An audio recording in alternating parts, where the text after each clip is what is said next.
my studies at Hofstra have also kind of shaped me to become a more professional, being outside of the classroom and to try to look for internships and identify such opportunities for myself. So after my first year, I kind of like had the spark. I came out and I was like, I really want to do something. Like, I want to make sure that I really apply these things that I'm learning in a real life setting. So I applied for an internship in the German Congress with kind of my local politician who's a member of that.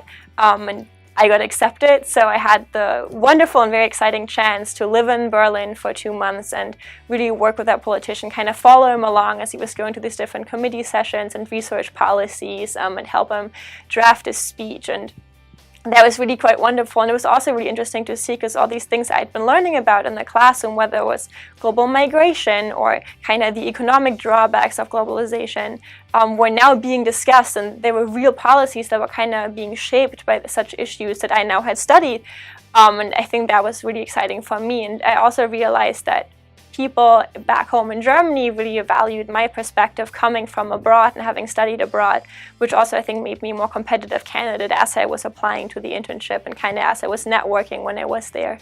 And then after I kind of started being like, oh, politics is really interesting, I was like, what's next? And obviously then DC is kind of the creme de la creme. That's kind of the place you want to be if you're really interested in politics and if you're in the US. So I applied to the Washington Center, which is like an institution for academic internships, but also classes that works with Hofstra in helping to place students in their facilities and in their programs. And I thankfully was accepted to that program, and I had the opportunity to go to Washington, live there for around 3 months, and intern for TASC, Torture Abolition and Survivor Support Coalition, which is a nonprofit that works with torture survivors.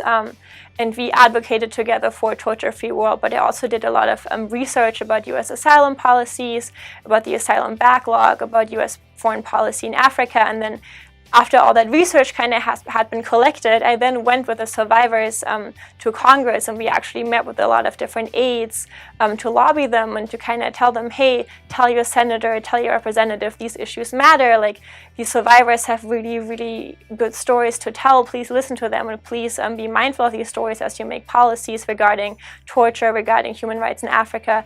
And that also really shaped my passion to really want to work with immigrant population going forward. Coming back from my internships to Hofstra, I kind of had this new toolbox of things I now knew about or things that I had now done. And I think it made class even more interesting for me, because now I could be like, oh, like I really know what you're talking about.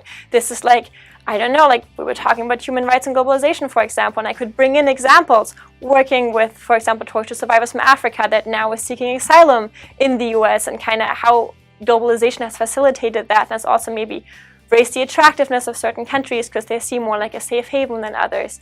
And I think the professors also really valued having students that kind of see issues from a different side or have really talked to people that we kind of talk about as a theoretical concept. Like, I took a globalization and migration class last semester. It was an honor seminar. And I've also worked with refugees in Germany, so when we were talking about that, I could be like, hey, like, I've talked to these people, like, I can maybe offer you a different perspective, or I can really tell you what they told me, what's important to them. That made, I think, a lot of classes for me more meaningful, because it wasn't just reading things in a book or watching things in a movie. It was really like, I knew those people that we're talking about. I knew what those issues meant for individuals out there. And I think that made me even more kind of driven to really stick to my classes and to really try to make the most out of my research.